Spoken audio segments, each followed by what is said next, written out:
No entanto, contrariando o costume, Dona Lucília não fez a festa no próprio dia da primeira comunhão, mas só no dia seguinte, para evitar que Plínio e Rosé ficassem com as aspirações divididas entre a Eucaristia e a comemoração. Ela ela deitou seu empenho para que eles fixassem toda a atenção no mais importante, isto é, na recepção do corpo, sangue, alma e divindade de nosso Senhor Jesus Cristo, como diz o Evangelho. Quem come a minha carne e bebe o meu sangue tem vida eterna. Ele, tão bondoso, deu nada menos que a sua própria carne para alimento nosso.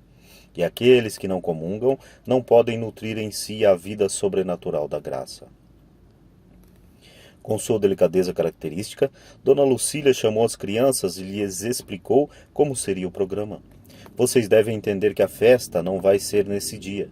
No dia da primeira comunhão, vocês não vão estudar nem trabalhar. É um dia de feriado.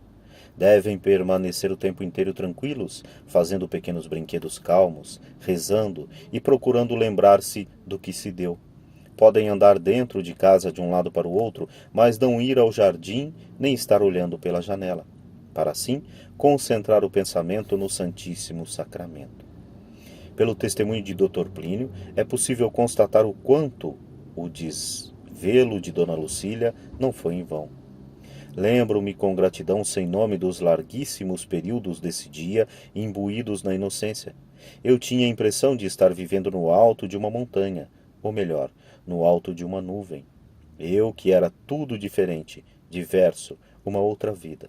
Talvez como se eu estivesse no paraíso terrestre.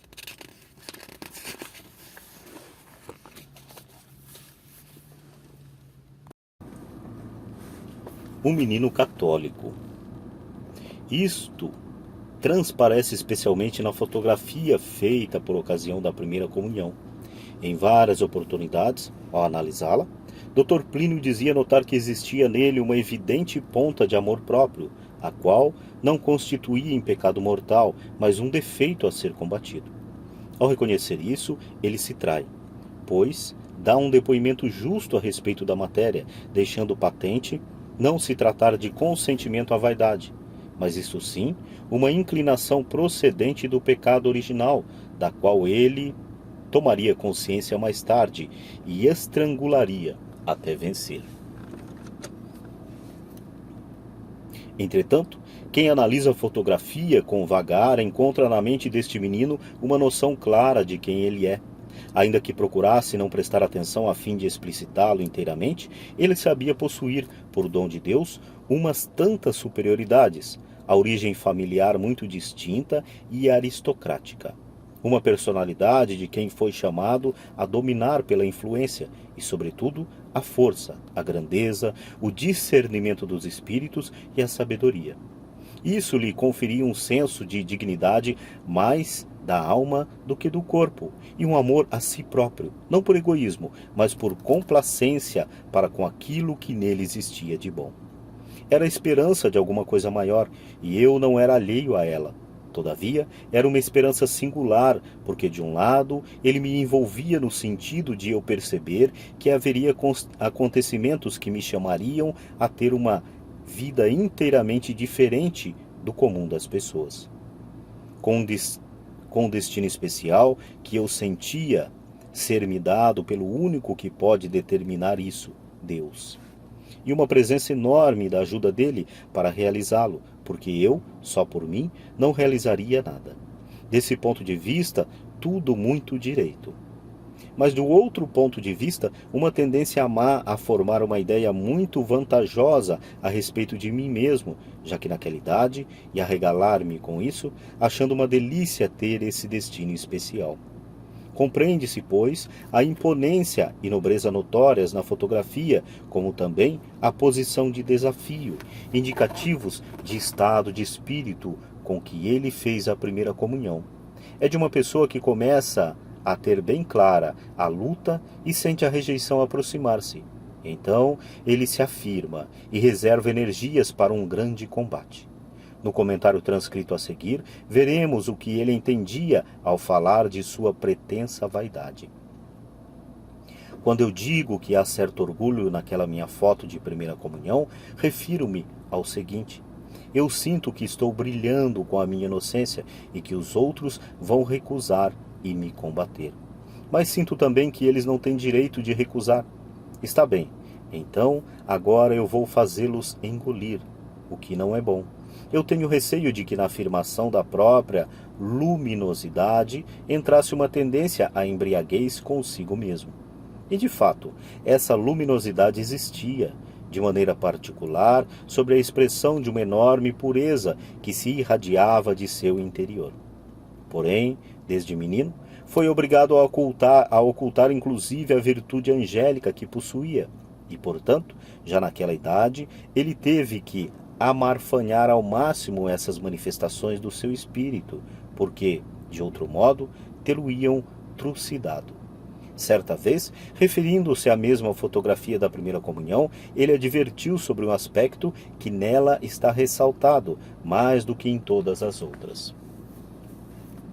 Sem embargo, desse estado de espírito e um tanto vaidoso naquela fotografia, aparece também o lado bom de minha alma, como em nenhuma outra. Algo de profundamente territorial, não vinculado a nação alguma. Eu representava mais uma tradição pela qual eu devia velar do que o mundo no qual eu agiria. Ali há qualquer coisa de luminoso, de radiante, de transparente e de contagioso. Ora, a opinião pessoal do autor é que a providência escolheu, dentre outras pedras vivas da igreja, um varão no qual ela quis colocar o caráter da universalidade. Católico significa universal. E o que se vê nessa fotografia é exatamente um menino, filho da Santa Igreja, que se tornaria mais tarde um eco fidelíssimo desta divina instituição. Ainda menino, vendo a força da Igreja e, por outro lado, quanto a ordem temporal era passível de erro e de maldade, e que nesta já começavam a surgir dissonâncias com o Sagrado Coração de Jesus, ele percebeu não ser preciso lutar para manter viva a Igreja, porque ela é imortal. Ele devia, isto sim, servir a Deus dentro da sociedade, para evitar que sua decadência fizesse dano à Igreja. Sentia-se chamado a batalhar pelo aperfeiçoamento e santificação da ordem temporal, conservando-a em inteira conexão e harmonia com a Igreja. Era preciso, à maneira de um carrilhão, lembrar os acordes antigos, tocando-os com sabedoria, discernimento e amor, para fazer o levante de todos os inocentes, inclusive daqueles que guardavam fragmentos de inocência, a fim de tornar o mundo mais assemelhado possível com a perfeição que via no Sagrado Coração de Jesus. Instaurare omnia in Cristo, querer que todas as coisas tenham a expressão de Cristo e da Igreja, e por causa disso, lutar para que tudo apresente um aspecto cristiforme, e não se interessar por nada na terra a não ser isto, o que é conforme a Cristo. E o que não é, conhecer, analisar, admirar o que for conforme a Ele, promover que tudo lhe seja conforme, e abater e liquidar o que não for. No colégio, o choque com a revolução. Na primeira infância de Plínio a primeira infância de Plínio havia sido um período de felicidade sem sombras. Chamado a uma especial contemplação da ordem do universo, desde o despertar da razão, ele se voltara à consideração de tudo quanto via de bom e de belo, e de modo instintivo desenvolveu a virtude da caridade na prática de constantes atos de admiração. A pessoa de sua mãe ocupou, sem dúvida, um relevante papel nesta atmosfera de inocência e bem-estar, sendo a árvore central daquele paraíso, conforme ele próprio expressou.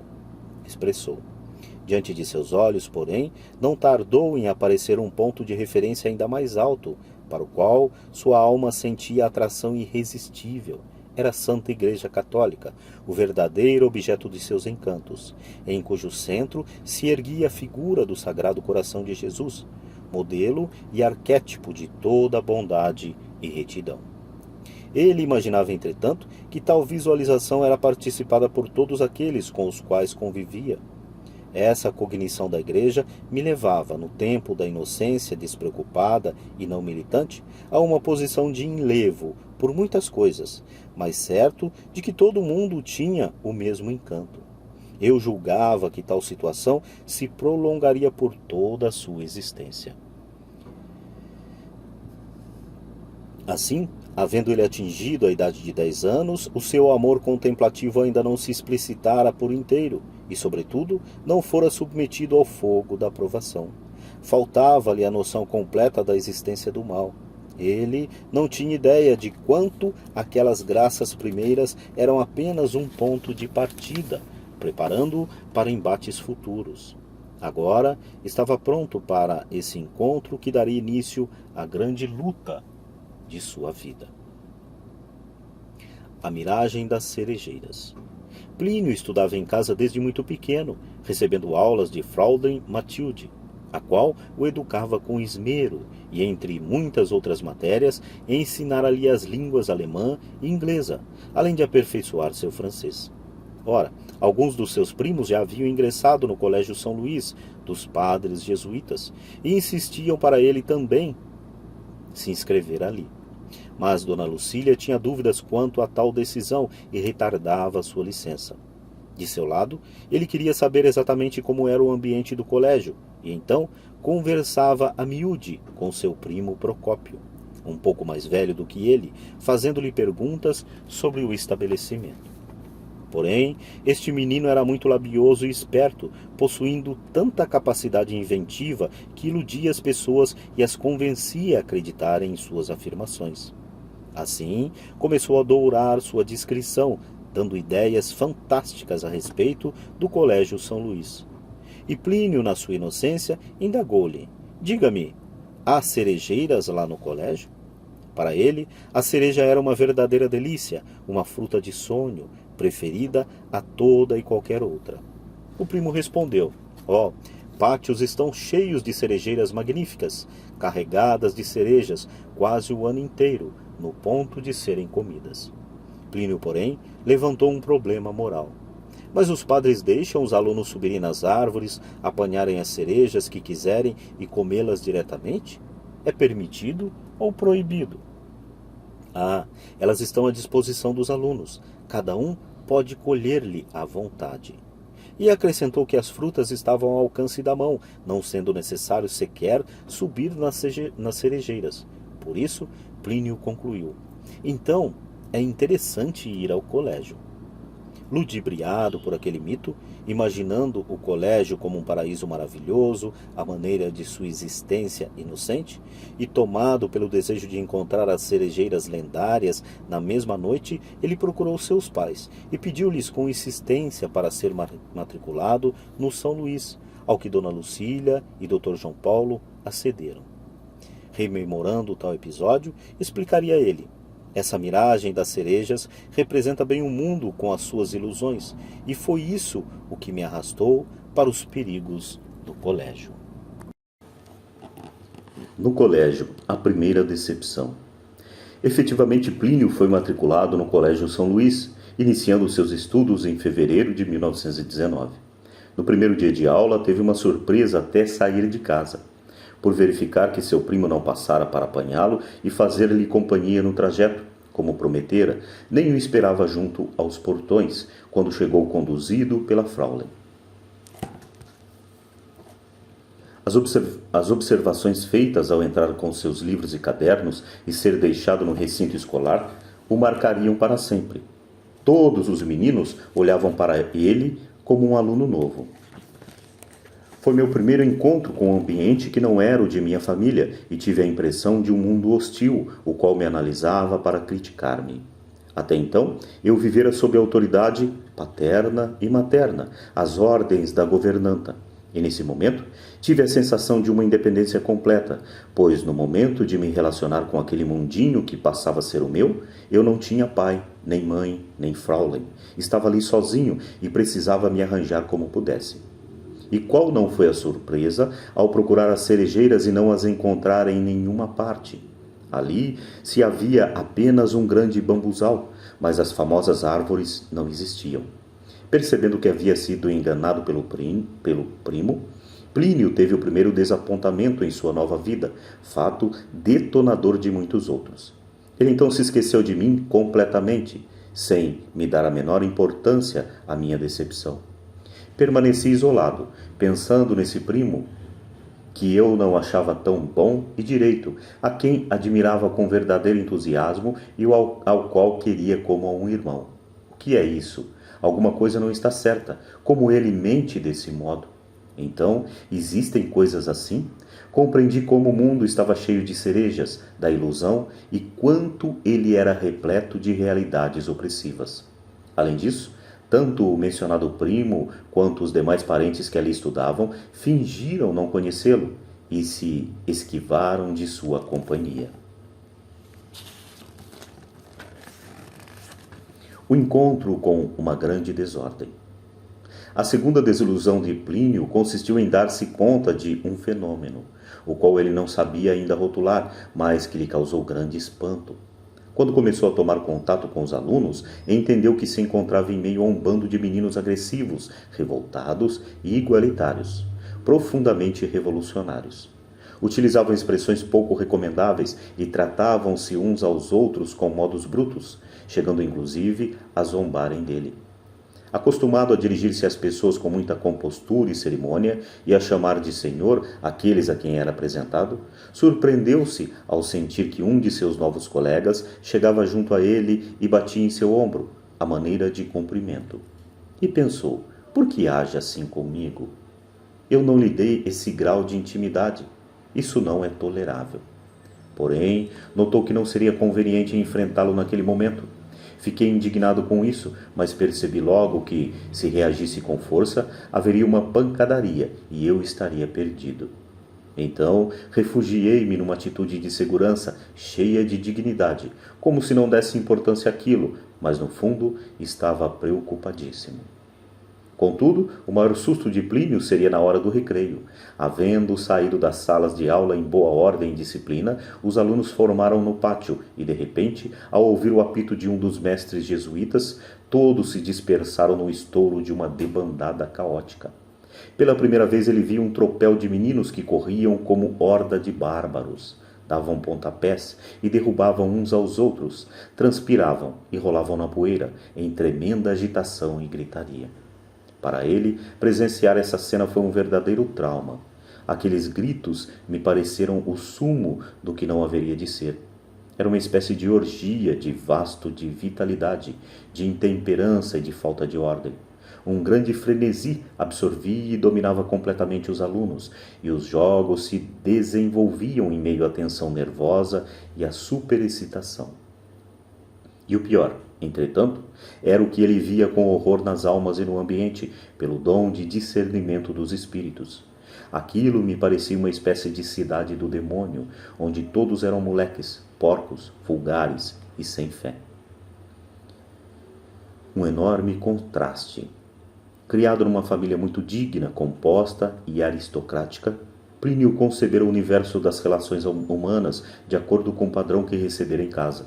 Segundo ele mesmo descreve, o trato de uns com os outros não podia ser melhor. Sempre aveludado, nobre e distinto, todo feito de pureza e bem-estar. E por mais que pudesse haver ali republicanos e monarquistas, os quais se engajavam em frequentes e elevadas discussões, ele jamais assistiu a uma briga ou desentendimento entre os seus. Na realidade, era sobretudo o espírito de Dona Lucília que reinava naquele lar, impregnado das antigas tradições, provenientes, em última análise, da cristandade medieval europeia. Chamado por Deus à contemplação admirativa da ordem do universo, ele sentia enorme consonância com essa atmosfera, julgando-a santa e perfeita, sem deitar toda a atenção nos defeitos que mais tarde viria a observar nos parentes.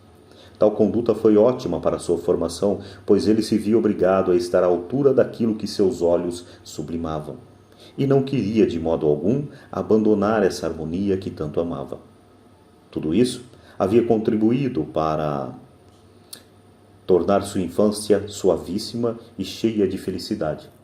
Até esse período, Plínio tivera também a ilusão de que sua família fosse uma espécie de amostra do mundo daquele tempo, o qual, por sua vez, seria uma imensa ampliação de tudo quanto existia em sua própria casa.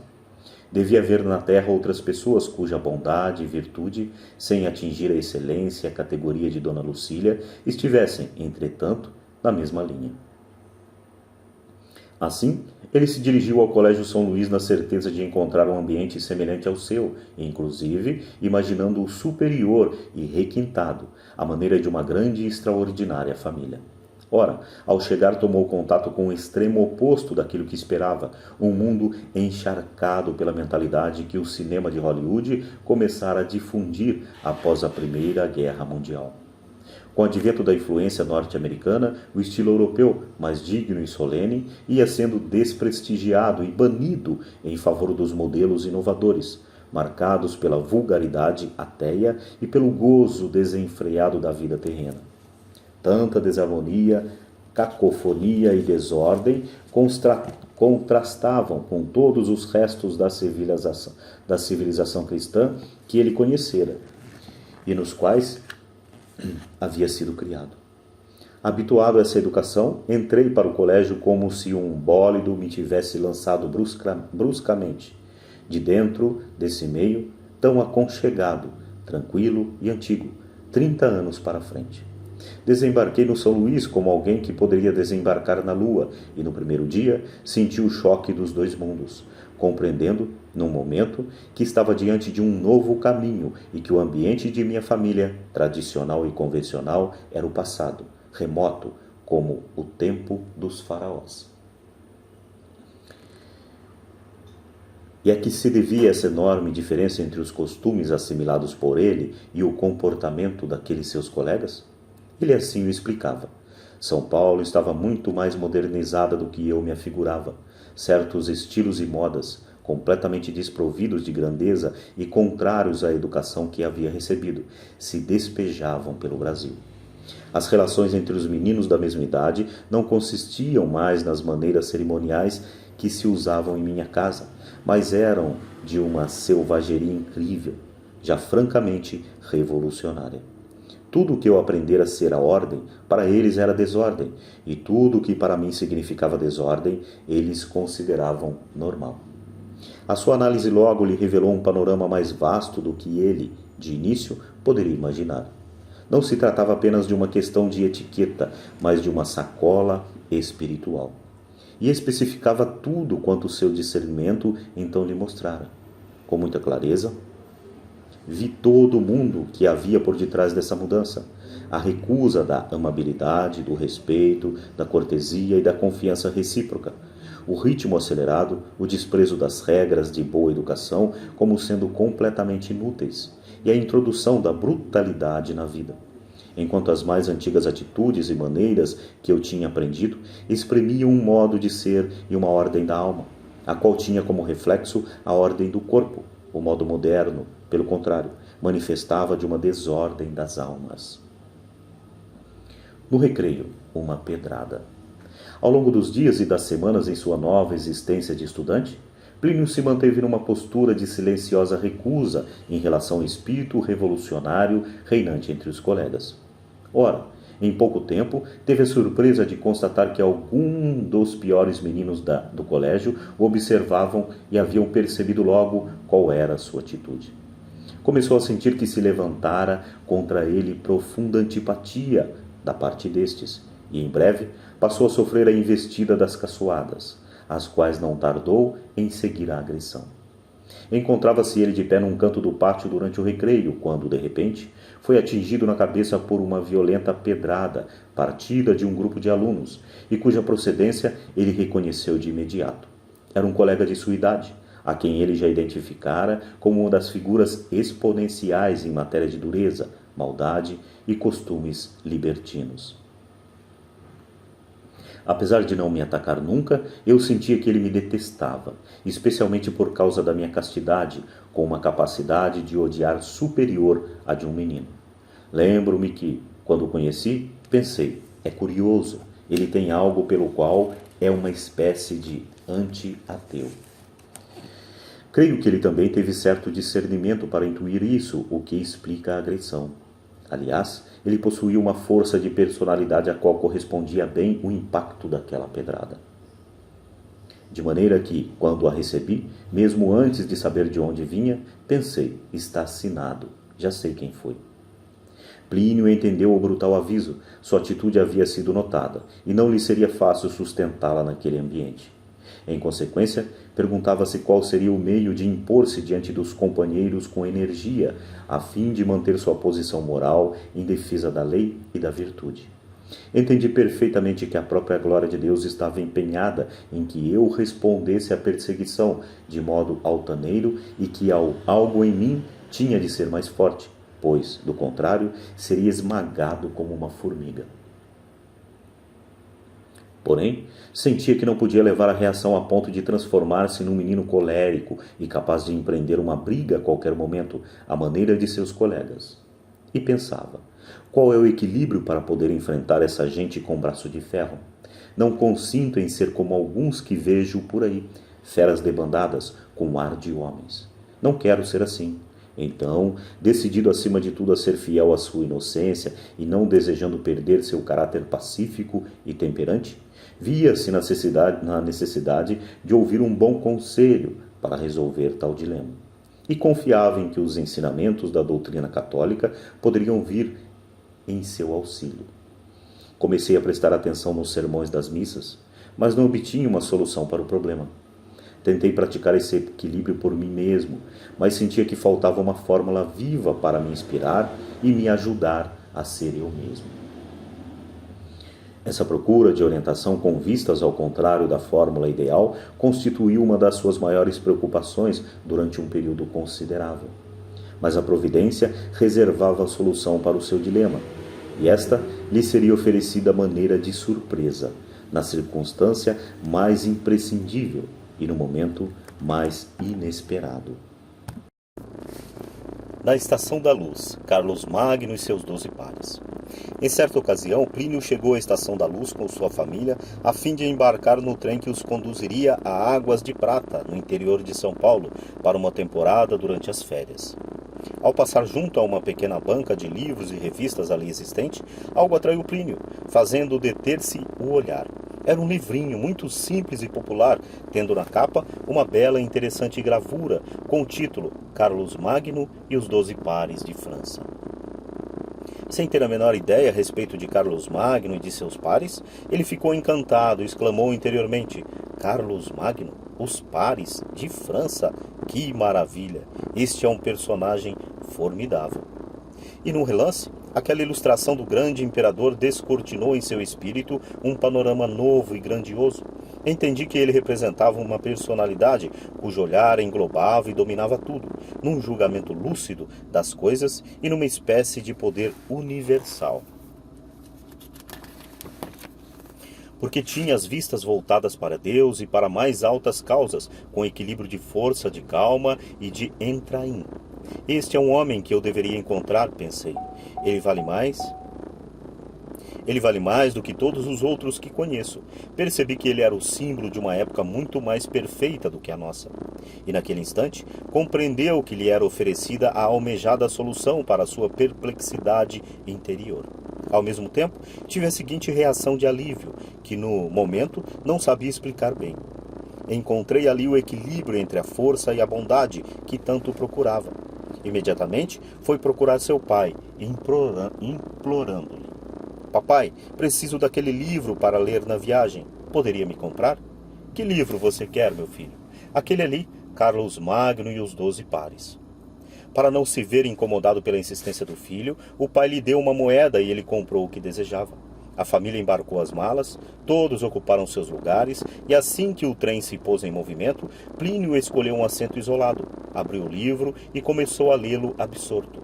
Pela primeira vez ele tomava contato com a história de Carlos Magno e da cavalaria medieval.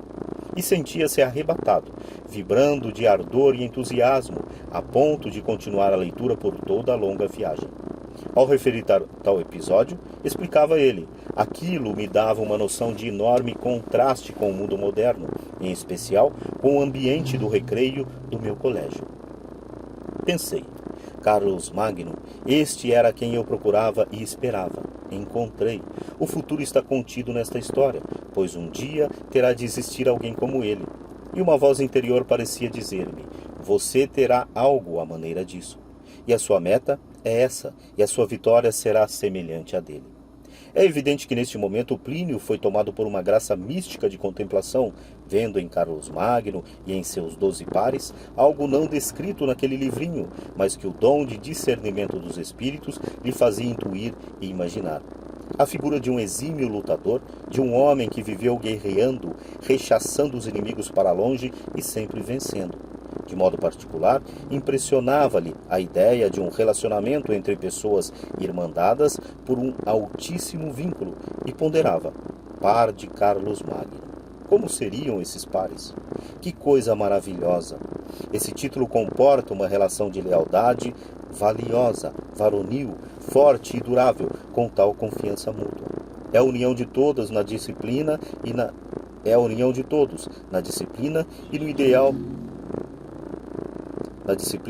no ideal que deve ser para eles, Carlos Magno.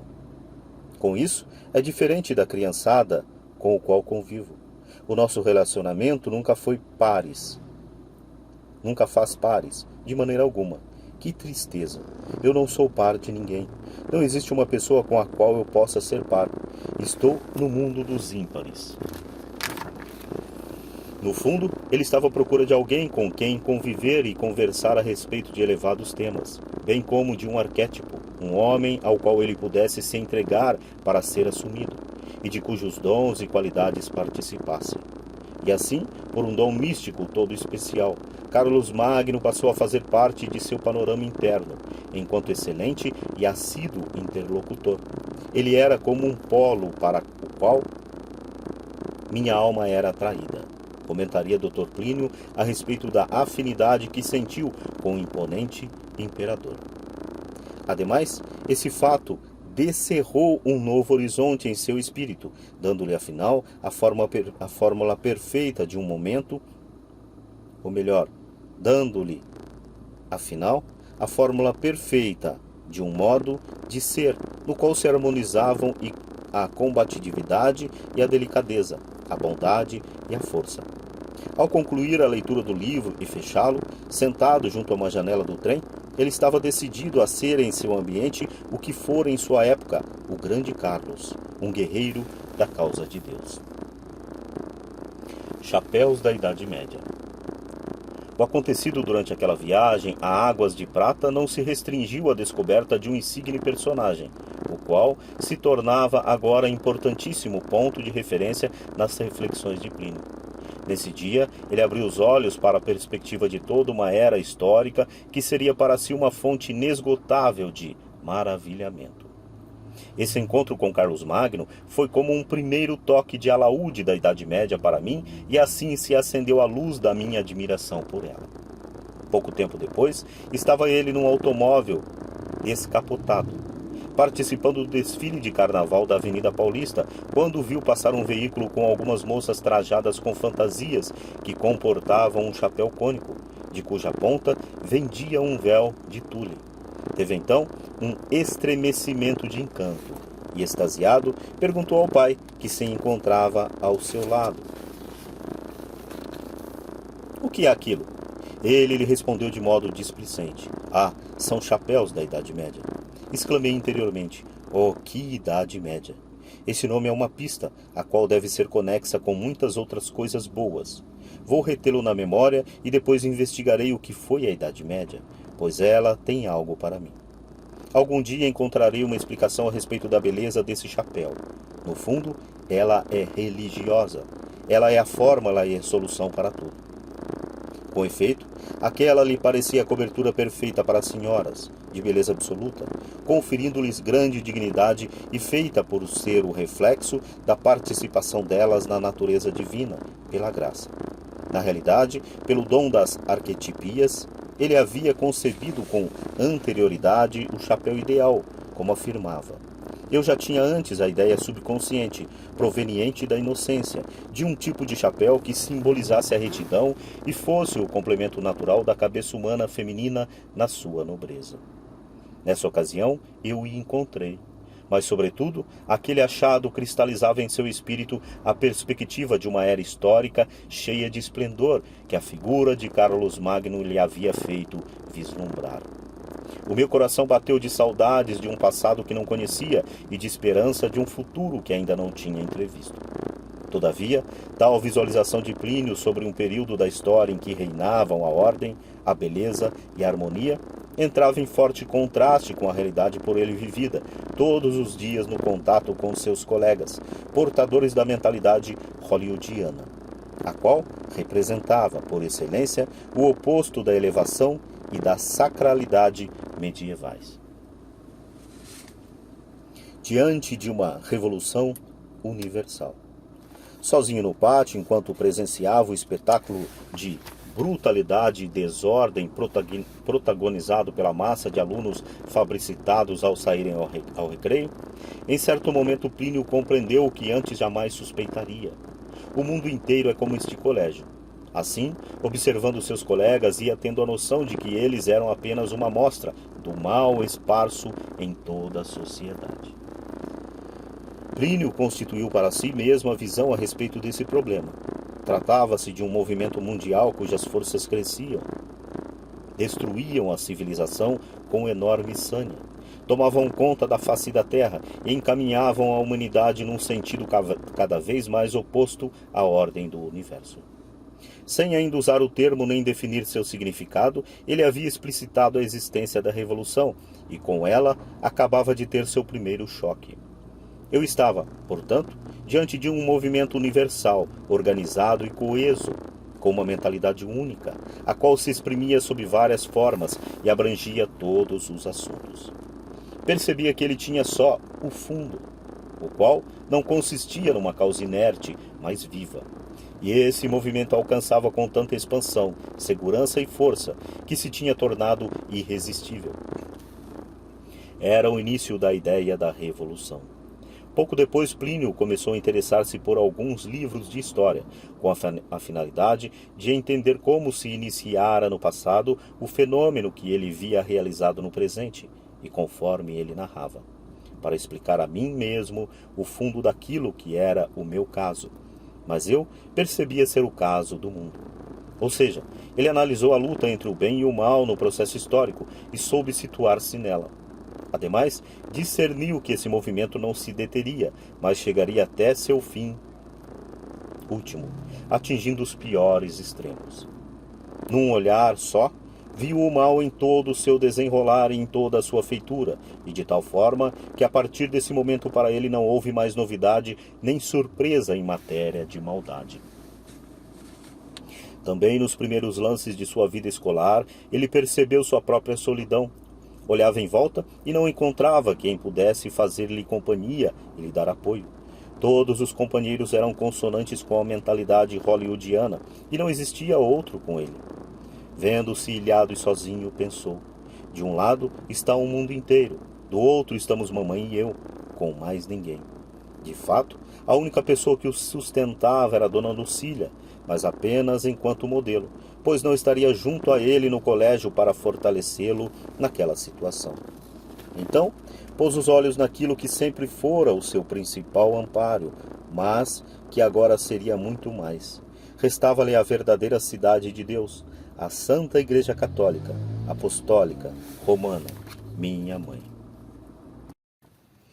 Entusiasmo pela infalibilidade pontifícia. Foi no colégio que se completou em seu espírito a ideia da Santa Igreja, com a sua hierarquia sagrada, enquanto instituição fundada por nosso Senhor Jesus Cristo. Nela, Plínio encontrava o foco da verdade, da santidade, da sacralidade e de quanto podia haver de mais elevado. Mas o objeto principal de sua admiração era o clero, como ele o afirmava. Passei a transferir para a religião católica todo o meu amor, a minha confiança e o meu entusiasmo, centralizando tudo nos sacerdotes e nos bispos, e o Santo Padre. nem se diga. Tinha uma veneração indivisível, verdadeiramente inexprimível. Entretanto, a sua maior alegria consistia em considerar a força da Igreja na sua infalibilidade, doutrina que foi explicada naquela época. Vendo a sociedade temporal tão passível de erro e perversidade, Plínio se perguntava o que poderiam fazer os homens para estar de acordo com tudo o que era bom, belo e verdadeiro, e assim manterem-se em inteira conexão e harmonia. E no próprio ambiente familiar, essa interrogação surgia em seu espírito. Segundo ele, relata, apesar de todos os adultos em casa serem muito unidos e aos seus olhos também dignos de reverência, havia entre eles numerosas discussões sobre religião, política e outros assuntos, nas quais uma parte raras vezes convencia a outra. Eu ouvia aquilo e refletia. Aqui estão pessoas razoavelmente inteligentes e instruídas, em desacordo a respeito de quase tudo. Havendo muitas teses opostas, há muitos erros e, portanto, muita gente errada. Onde vai parar isso? Se todo mundo erra, do que adianta raciocinar? E fazendo essas considerações, ficava imerso na ideia de que, no fundo, não valia a pena pensar. Ele, inclusive, se colocava entre os falíveis e, necessitado do apoio de uma voz segura para guiá-lo, ponderava. Estou vendo de antemão que, quando crescer, vou errar em vários pontos. Que confiança posso ter em mim mesmo? Ah, se eu pudesse me apoiar num homem que não errasse. E por isso tanto se encantou ao tomar o conhecimento do dogma da infalibilidade. De repente, apareceu a solução. Não é apenas um homem que não erra, mas é o pastor dos pastores, instituído por nosso Senhor Jesus Cristo, o qual recebe uma graça especial de Deus quando define alguma matéria, ex cátedra, como Papa, declarando que ele faz o uso da infalibilidade. Aquilo é verdade, porque Deus não permite que um Papa erre.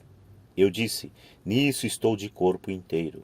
Para provar que a Igreja Católica é a verdadeira religião de Deus, não me seriam necessárias tantas demonstrações quantas existem, mas bastaria esta, é a única que sustenta a infalibilidade.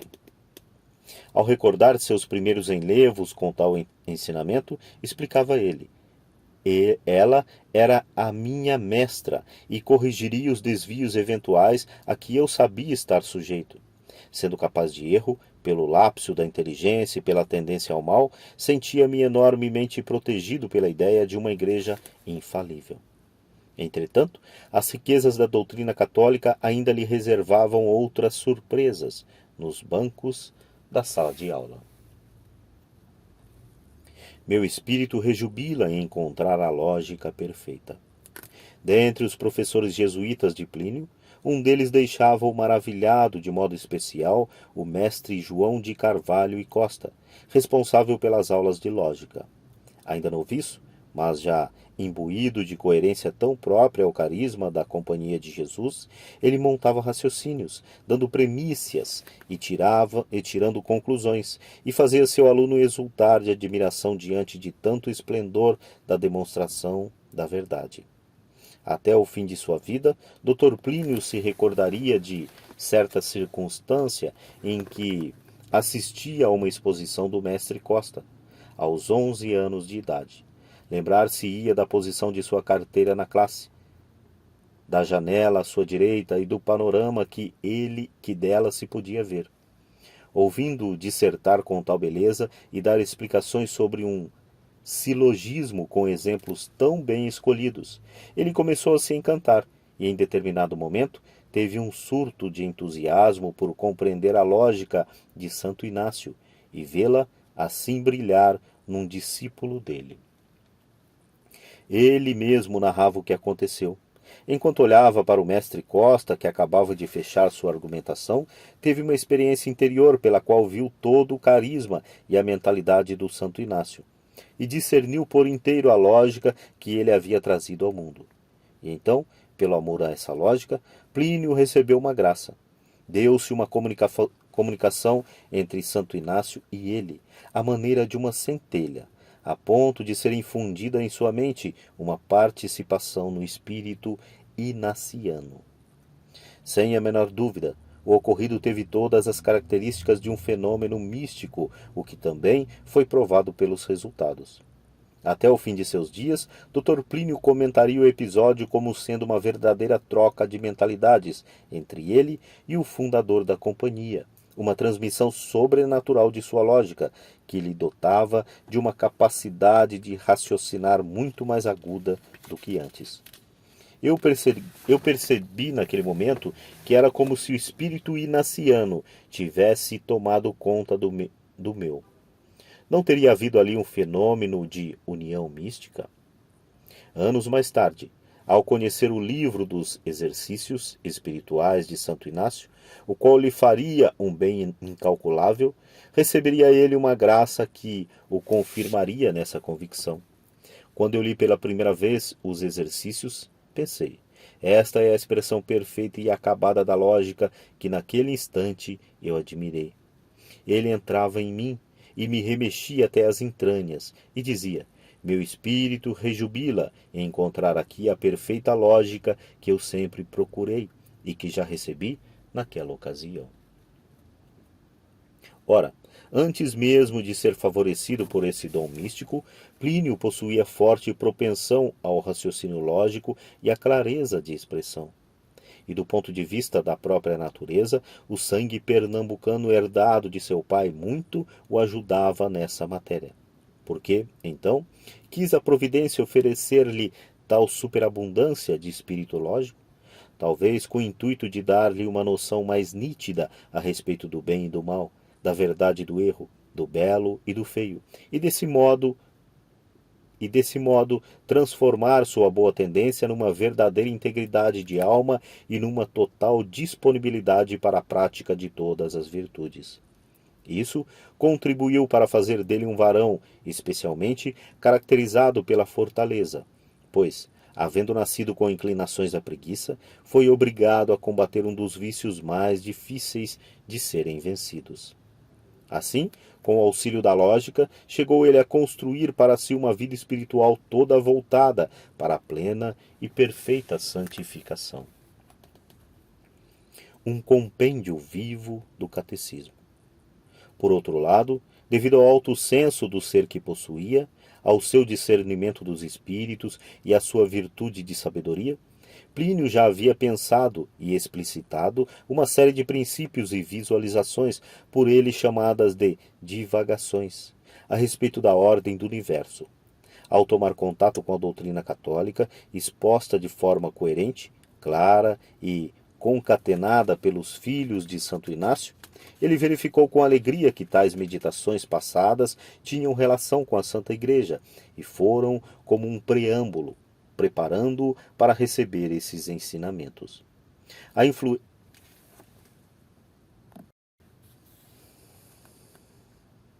A influência altamente benéfica dos jesuítas marcou-me muito, e graças a Nossa Senhora, vincou-se de modo especial no meu espírito a noção de que tudo aquilo que eu vinha considerando e admirando nas etapas anteriores estava submetido à autoridade doutrinária da Igreja.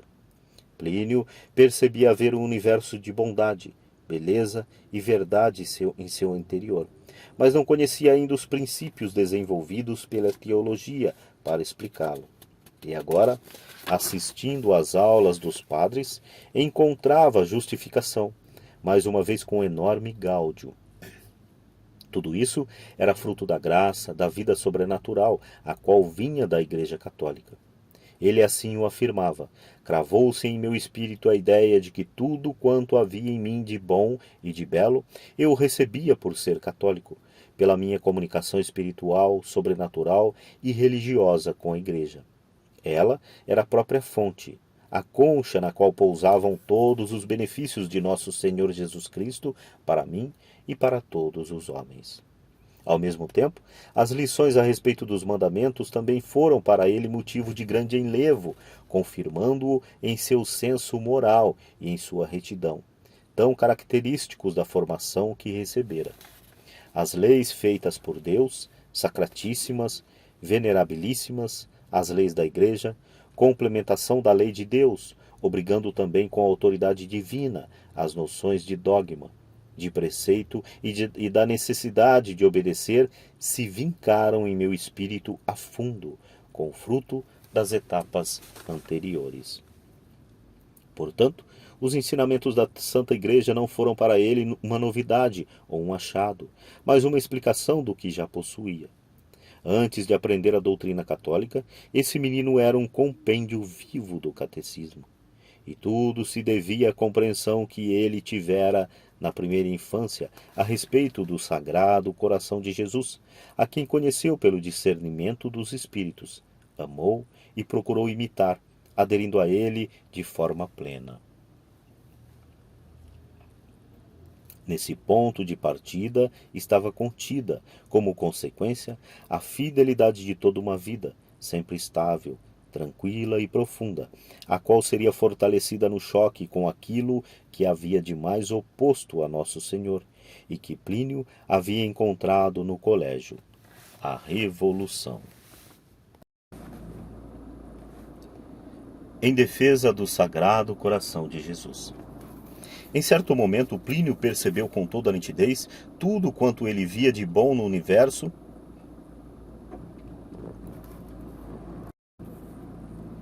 em defesa do Sagrado Coração de Jesus. Em certo momento, Plínio percebeu com toda a nitidez.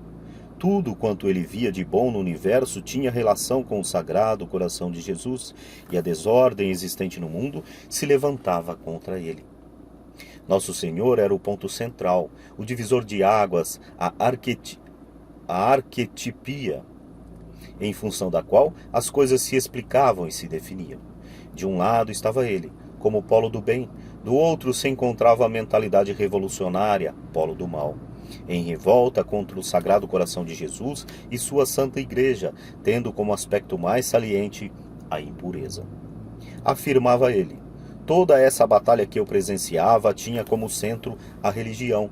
Em última análise, quase tudo o que os meninos maus faziam era proibido pela doutrina católica, e tudo aquilo de que eles caçoavam era mandado por ela. A fé era a grande virtude, velha, arrastada pela corrosão do tempo, pela qual as novas gerações voltavam as costas, dando risada. No fundo, aquela era uma luta religiosa. Tratava-se de ser ou não ser como Nosso Senhor havia determinado. Entendi que a Igreja Católica era o único fundamento e o único sentido de tudo aquilo que me agradava.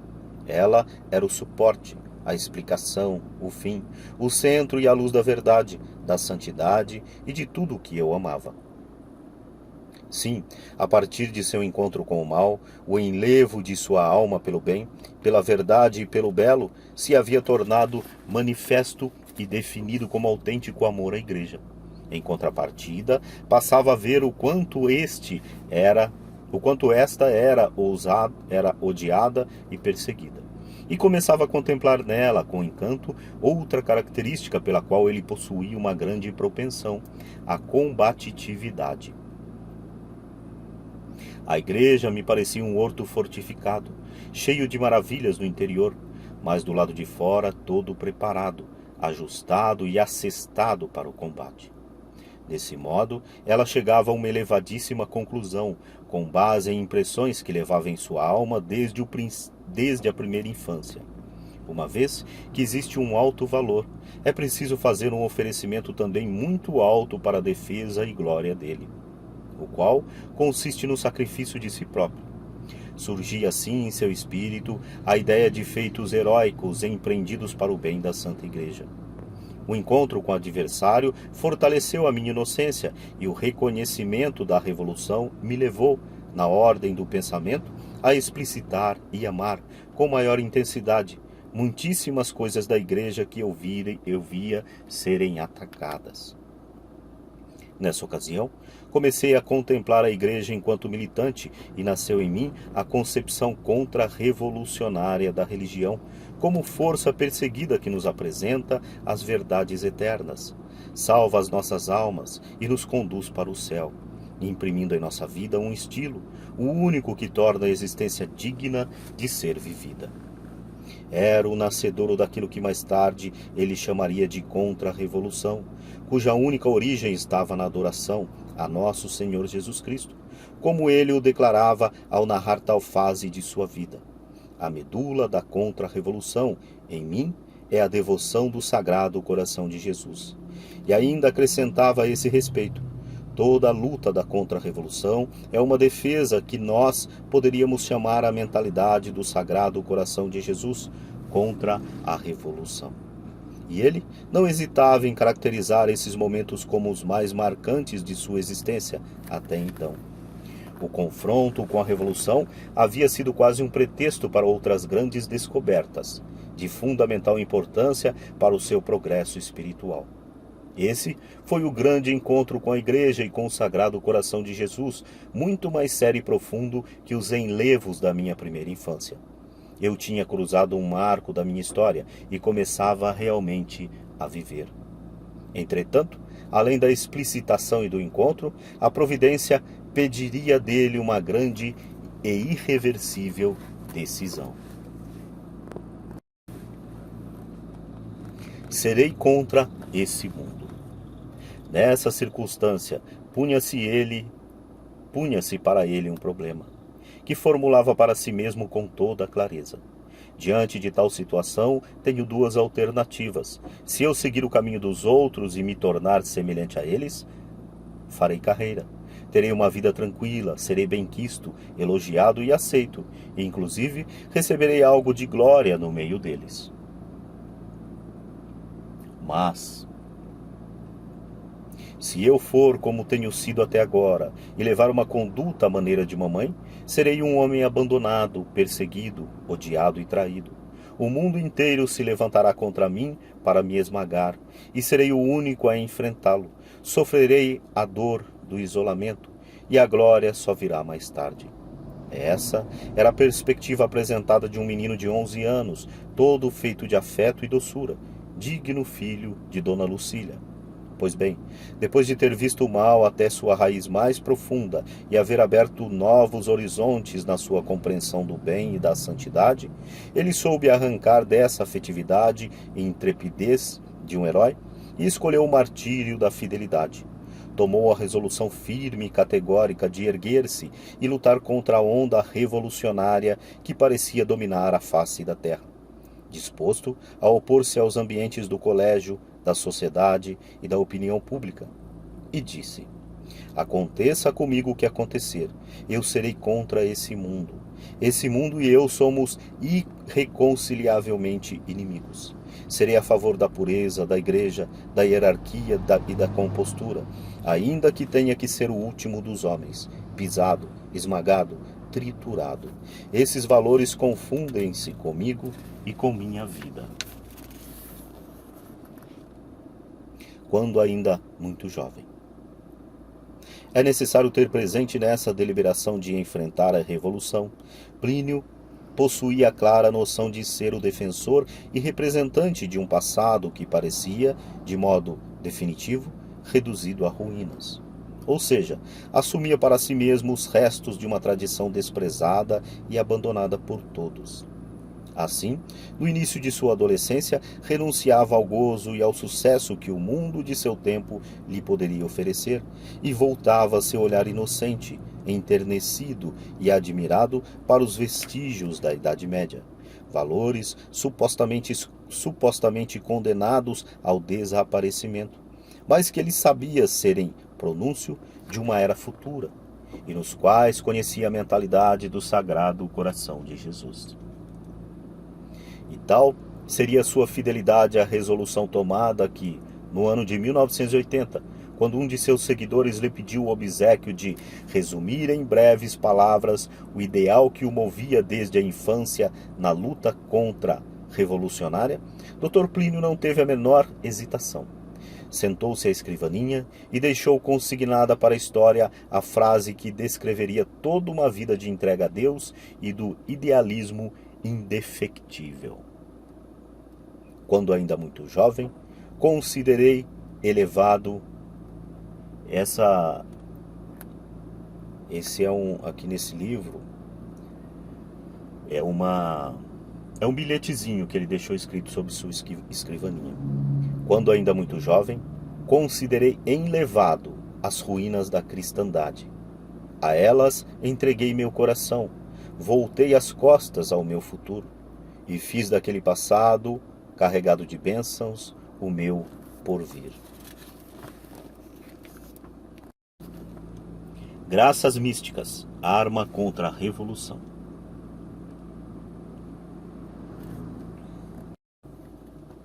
Qual era, entretanto, o fator decisivo nessa determinação sem volta atrás de Plínio?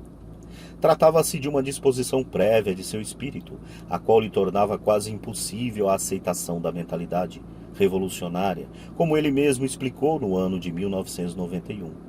Quando eu conhecesse a revolução, viria o choque da repulsa completa e indignada, e o propósito de guerrear ou de morrer na luta contra ela, mas de não dar-lhe tréguas nem quartel, porque seguir-me o contrário era propor-me arrancar a alma de dentro do corpo.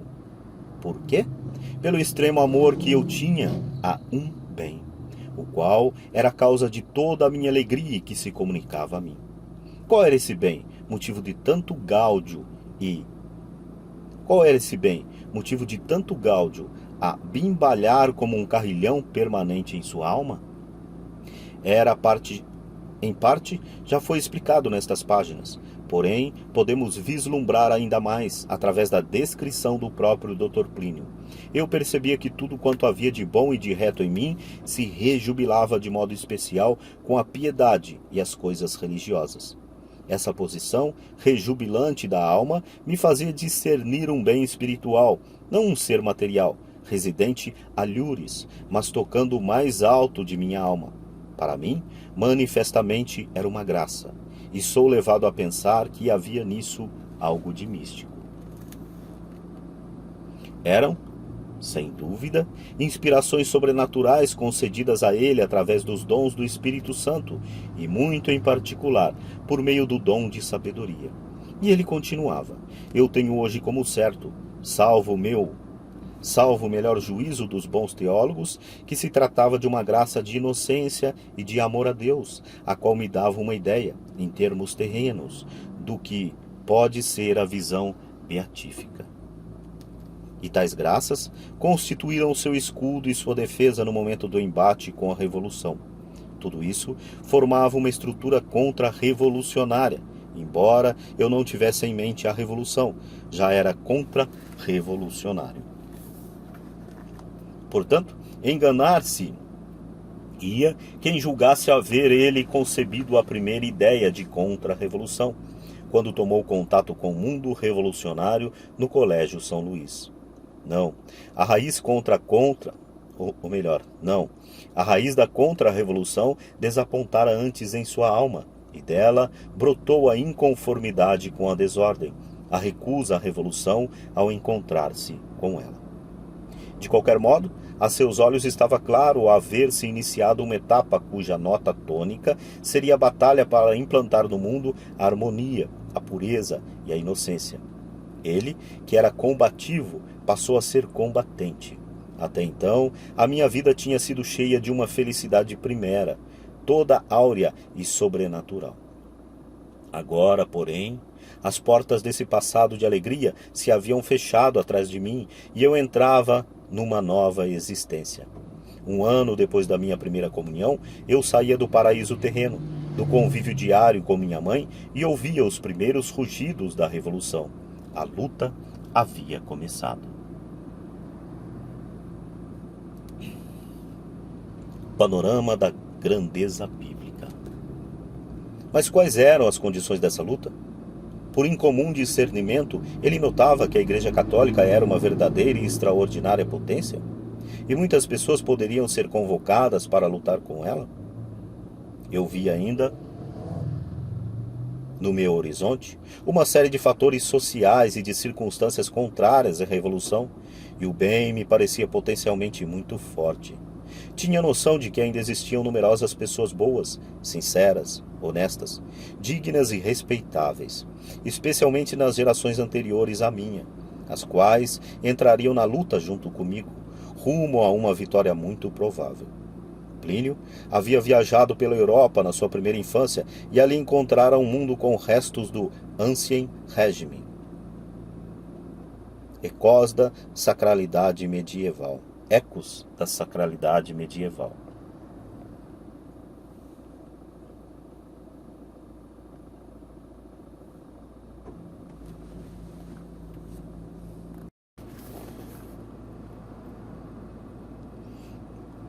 E essas recordações alimentavam nele as esperanças de ver a ordem restaurada e presenciar a construção de uma civilização superior à própria Idade Média.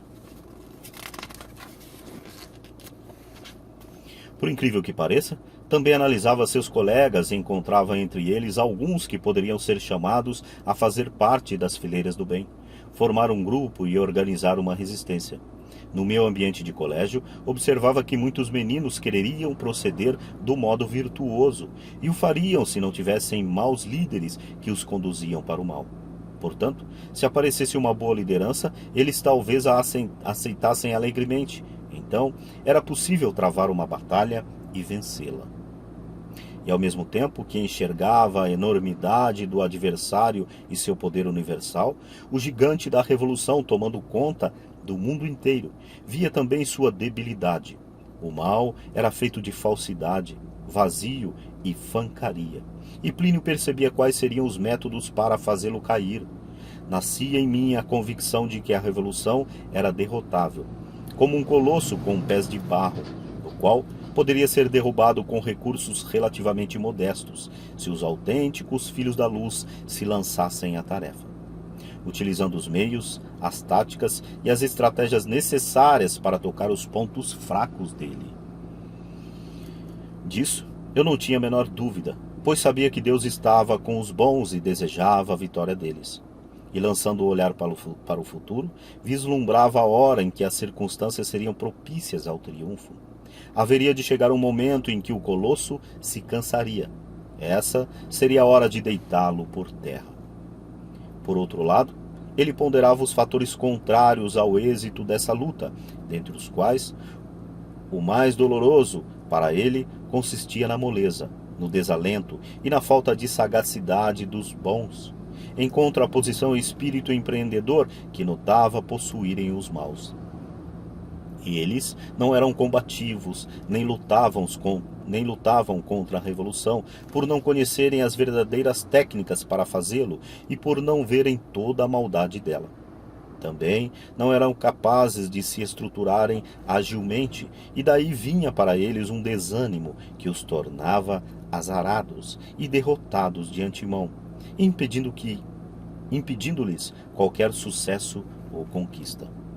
Eram fracos na medida que eram bobos e moles, o que me deixava muito entristecido. Pelo contrário, o campo do mal agia com todos os jeitos, habilidades, espertezas e audácias. Da maneira que, naquela situação histórica, o bem estava continuamente sendo golpeado, enquanto o mal sempre avançava. Eu via assim uma aurora radiosa do mal e um acaso melancólico do bem. E vinha-me a ideia de um passado em que os bons eram fortes e espertos. Desse modo, aos 11 anos de idade, um menino contemplava este panorama de grandeza bíblica. Via o trágico estado em que se encontravam os defensores do bem, na aparência sem forças nem capacidade de se reerguerem. E dizia: a igreja tem tudo para vencer e mudar a face da terra. E possuía em sua alma a certeza da vitória. Qual era, entretanto, o papel que ele divisava para si mesmo naquela ocasião? A providência reservava-lhe alguma atuação especial, tendo ele descortinado com tanta nitidez o cenário dos acontecimentos na imensa batalha entre o bem e o mal? A missão pessoal e o sonho de uma ordem de cavalaria. Sem duvidar, ele reconhecia: eu adquiri a noção de haver nascido para inverter esse jogo de forças. A minha missão consistiria então na tarefa de encontrar os bons que ainda tivessem alguma vitalidade, chamá-los, curar a cegueira deles, mostrar-lhes esse panorama, transformá-los em guerreiros, coligá-los, coordená-los e conduzi-los à luta. Então, o jogo se inverteria e começaria a surgir, para os que assim lutassem, uma série de possibilidades, de novidades e de venturas que o levariam à vitória.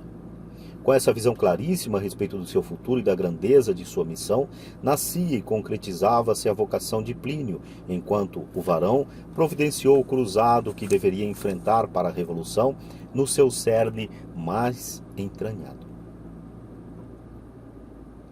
Foi nesse tempo que nasceu em sua alma um desejo verdadeiro do sopro do Espírito Santo, que jamais morreria e seria o sonho de sua vida, enriquecido e aperfeiçoado com o passar dos anos e das décadas. Um dia ele haveria de fundar uma ordem de cavalaria para combater pela causa do bem. Ele se sentia chamado a levar à mais alta e esplendosa realização todos os valores que constituíram o ideal da cavalaria no passado, e tinha a ideia de uma obra que atravessasse os séculos e milênios, defendendo a Igreja até o fim do mundo e não permitindo que os bons se desarmassem, uma vez tendo vencido. O preço da fidelidade. Contudo, Plínio estava longe de atribuir às suas qualidades humanas a extraordinária transcendência dessa vocação. Analisava seus colegas, por exemplo, e julgava serem alguns superiores a ele em matéria de inteligência, capacidade de liderança e outros dotes naturais, mas tendo recebido a graça do chamado, haviam-na recusado. E pensava que, por todo o mundo, com muitos meninos de sua idade, deveria ter acontecido o mesmo. Assim, fazia um juízo moral a seu respeito, em comparação com seus coetâneos, e via de modo patente que só ele correspondera a essa graça com fidelidade. Além disso, percebia que um dom sobrenatural o situava acima dos outros, destacando-o em seu ambiente. Porém, não sabia explicar com exatidão no que isso consistia. Ele também compreendia que deveria sofrer muito na representação desse papel e no cumprimento dessa missão, pois já começava a ser isolado, desconsiderado e perseguido. Sentia o menosprezo se formar em torno de mim como uma muralha para me prender durante a vida inteira. Narraria ele, ao recordar as provações do longo período que se iniciava. De fato, a perseguição chegava a tal ponto que ele notou certa realidade muito dolorosa, se mostrasse todos os dons com os quais a providência o havia oferecido, seria esmagado, trucidado pela inveja. Começou então a ocultá-los, retraindo-se em diversos aspectos de sua personalidade e evitando ser conhecido a fundo pelos colegas. Ademais, viu-se na obrigação de ser mais afirmativo e vigoroso, abandonando em parte as suas maneiras delicadas e adquirindo o hábito de tomar algumas atitudes truculentas, com o objetivo de ser respeitado e temido no ambiente do colégio. Por isso, voltando um dia para casa, em vez de abrir o portão normalmente com a mão, empurrou, dando um pontapé, gesto que deixou Dona Lucília bastante preocupada, por ignorar as razões que levavam seu filho a agir de modo tão pouco harmônio com a educação recebida. E ele não podia explicar à sua mãe as verdadeiras causas de tal mudança. Tudo isso comportava seu grande sacrifício. Plínio havia dito sim à voz de Deus, e praticava com heroísmo um ato de virtude. Estava constituído o drama de sua vida. Previsão de um castigo universal. Certo dia, Plínio participava de uma aula de ginástica no Colégio São Luís. Tais adestramentos eram realizados à tarde, apenas para poucos alunos, quando o pátio do recreio se encontrava quase vazio. Segundo ele mesmo descreve, havia ali bonitos bambus, alinhados e elegantes, plantados com regra e simetria, sob os quais o chão era coberto de areias alvíssimas e muito puras. Em determinado momento, os raios do sol rebrilhavam através do bambuzal e atravessavam a folhagem, deitando algumas réstias de luz que douravam partes do chão. Os pássaros cantavam, a brisa soprava e os bambus se moviam. Ao contemplar aquela magnífica ordenação da natureza, tanto no mundo dos vegetais quanto dos minerais, ele ficou encantado e teve uma extraordinária sensação de disciplina, elevação e limpeza. Até o fim de sua vida, ele conservaria na memória o que sentiu nessa ocasião. A analogia que me veio ao espírito, contemplando o bambuzal, era de uma ordem humana perfeita, com alinhamento retilíneo daquela parede vegetal. As suas pontas, movendo-se numa grande altura, pareciam-me simbolizar a ordem e a intransigência. O bambuzal ereto e firme dava-me a impressão de um esquadrão de guerreiros em ordem de batalha, levantando seus imensos sabres e parecendo atingir o azul do céu.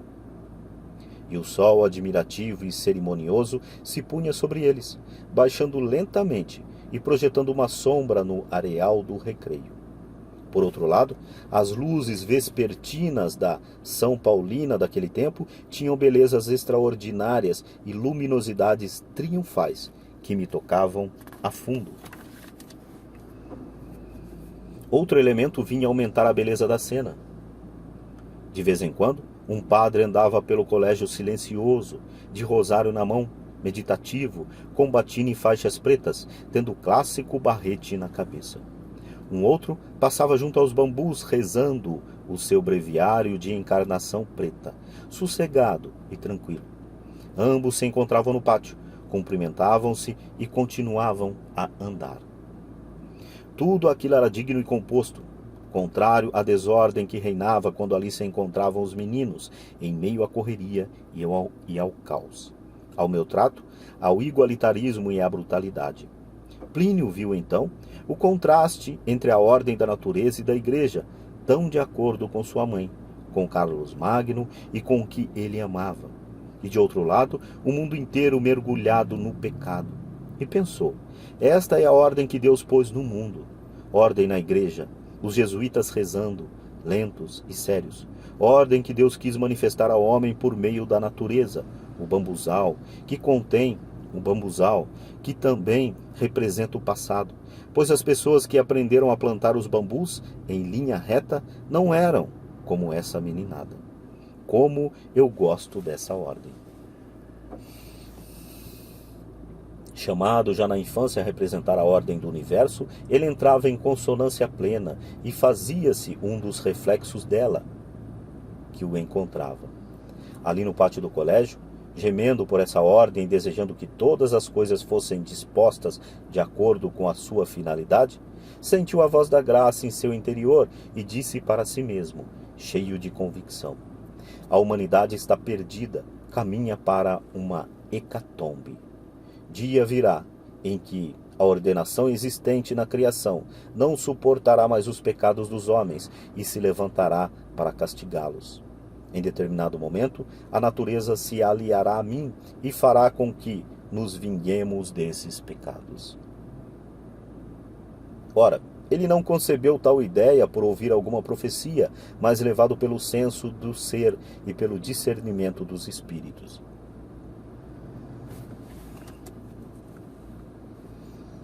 Essa foi a sua primeira noção a respeito de um futuro castigo universal e uma intervenção da providência, abalando a natureza, transformando a humanidade e implantando a ordem. E se vislumbrou, inclusive, qual seria a conclusão desses acontecimentos que previa. Entendi que esse desenlace não seria propriamente o fim dos tempos, mas iniciaria uma era em que os homens receberiam os últimos ensinamentos antes de a história terminar. E me fiz a seguinte pergunta: como será a Terra no dia em que o pecado for vencido e as pessoas tomarem juízo? E refleti: o que agora existe de bom vai permanecer, mas essa época será muito melhor do que tudo isso, pois ela constituirá a réplica de Deus contra o mal, e a Igreja será a rainha. E de imediato reforçou a sua decisão de lutar pelo bem, como cruzado da ordem do universo. Vou dedicar minha existência a trabalhar contra o caos, pela ordem de Deus que será restabelecida. Serei o soldado dessa esperança, mas dizer esperança é muito pouco. Para mim, trata-se de uma certeza. A ordem do universo não se deixará esmagar pelo mal. O clamor das criaturas pela ordem da criação. Tratava-se de um princípio inteiramente teológico formado por um menino, sem o conhecimento próprio a um doutor. Mas tendo em sua alma a inocência, o senso da santidade e uma profunda intuição sobrenatural a respeito da harmonia da criação. Com efeito, nas criaturas essa ordem é constituída por Deus de tal maneira que bastaria um só pecado para repercutir em toda a natureza como algo semelhante a um tremor de indignação, com a tendência de vingar a falta.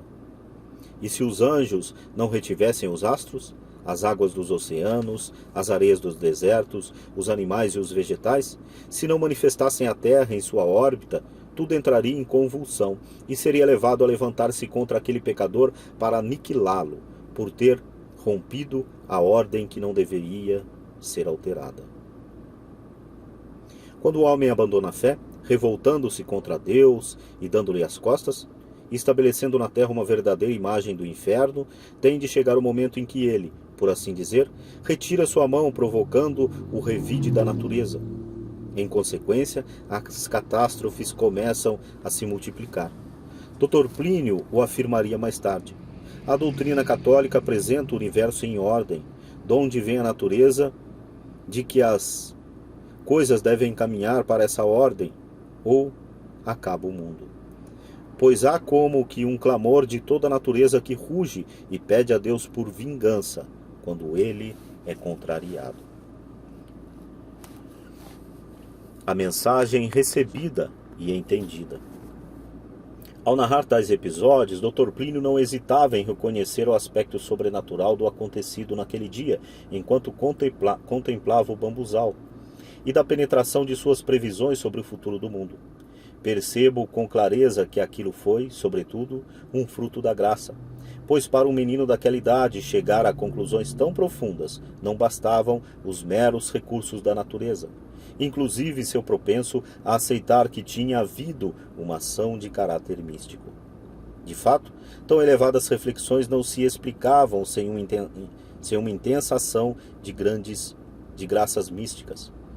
Em 1920 ou 1921, pouco depois das aparições de Nossa Senhora em Fátima, no jardim do Colégio São Luís, era desvendado a um menino o segredo que ninguém conheceu, acerca do castigo que viria e das condições para a implantação de uma era histórica, em que ela reinaria sobre a terra.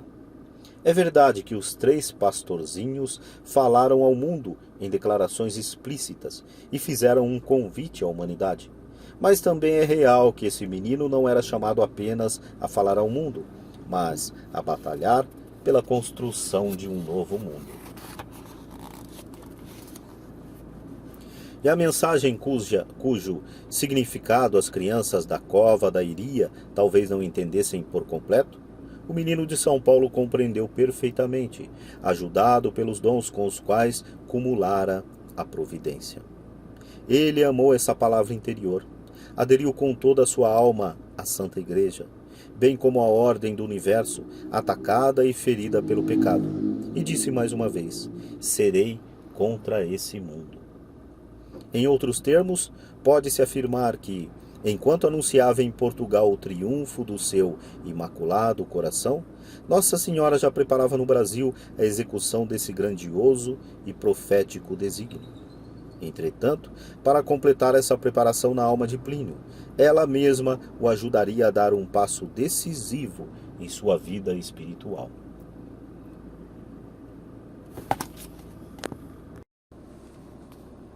As causas de uma perplexidade.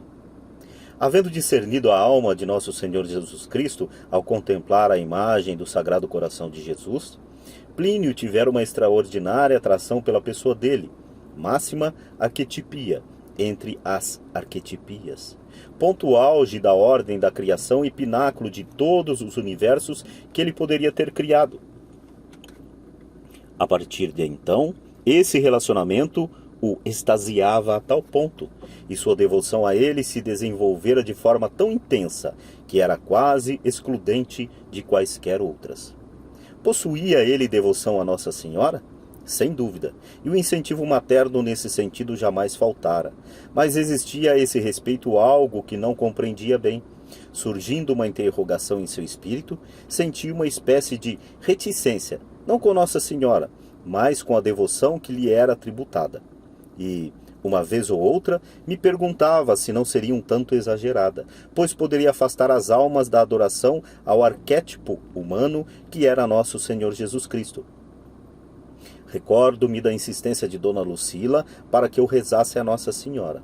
Eu atendia, porque o pedido vinha de mamãe, mas com pouco empenho, pois tinha tanta devoção ao Sagrado Coração de Jesus que não desejava empanar ou diminuir em nada minha união a ele, uma vez que só ele tinha palavras de vida eterna.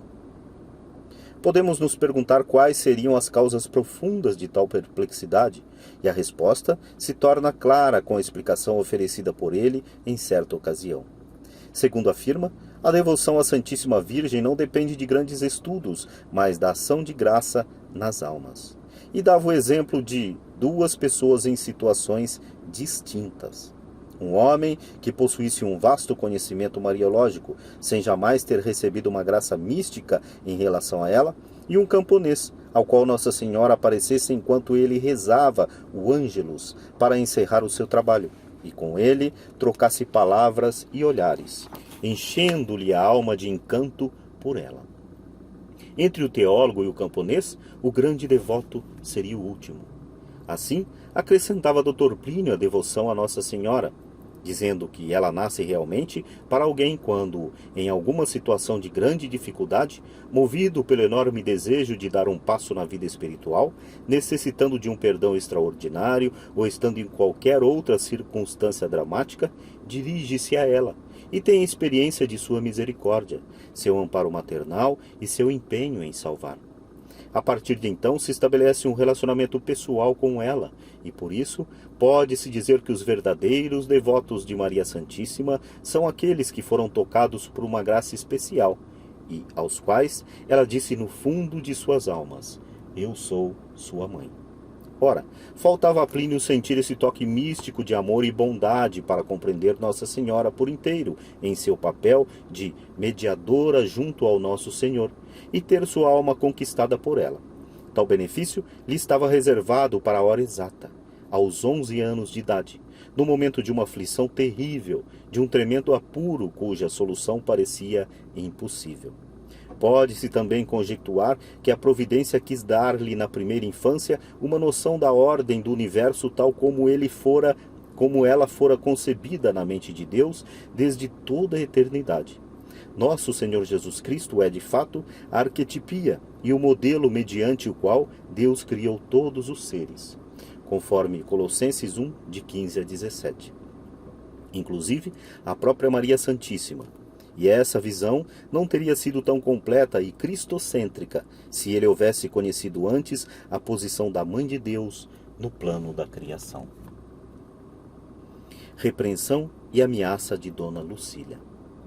Certo dia, Plínio recebeu nota 6 de comportamento em geografia, sendo sua conduta irrepreensível na sala de aula. Tal qualificação constituía um equívoco e uma injustiça. E ele bem sabia qual seria a reação de Dona Lucília, muito rígida e exigente em matéria de comportamento, ao deparar-se com aqueles 6 no boletim do seu filho. Ele não teve dúvidas. Sem refletir sobre as consequências de seu ato, decidiu alterar a anotação, corrigindo o erro e escrevendo por cima do 6 a nota a qual julgava ter direito: 10. O resultado, porém, foi uma lamentável borradela, e a autoria da nova qualificação saltava aos olhos de quem a visse. O que fazer? Ocorreu-lhe outra ideia. Saiu ao pátio do colégio com seu boletim e tentou molhar a página em questão com a chuva que caía abundante, a fim de apagar os sinais da modificação operada. Mas o efeito foi ainda pior. Era um boletim inapresentável, o que lhe entregou nas mãos maternas quando chegou em casa. O que é isso? Você fez uma falsificação? Apesar de tão afetuosa e carinhosa, Dona Lucília primava pelo zelo no cumprimento dos deveres por parte de seus filhos e, em sua retidão, não podia tolerar uma ação como aquela. E sem aceitar a explicação de Plínio a respeito da improcedência da nota 6, acrescentou: então, um filho meu é falsário? A continuação daquela reprimenda marcaria para sempre a memória de Plínio. Todo falsário é um ente infame, um homem ordinário e sem vergonha. Vou dizer-lhe uma coisa: eu posso tolerar muito da parte de um filho, mas que seja um falsário é algo que absolutamente não posso aceitar nem suportar, por nenhum preço do mundo. Eu prefiro tudo na vida ter um filho falsário. Na sua idade, um menino que falsifica tem de ser muito punido por seus pais, pois senão, quando for mais velho, vai falsificar cheques ou cartas.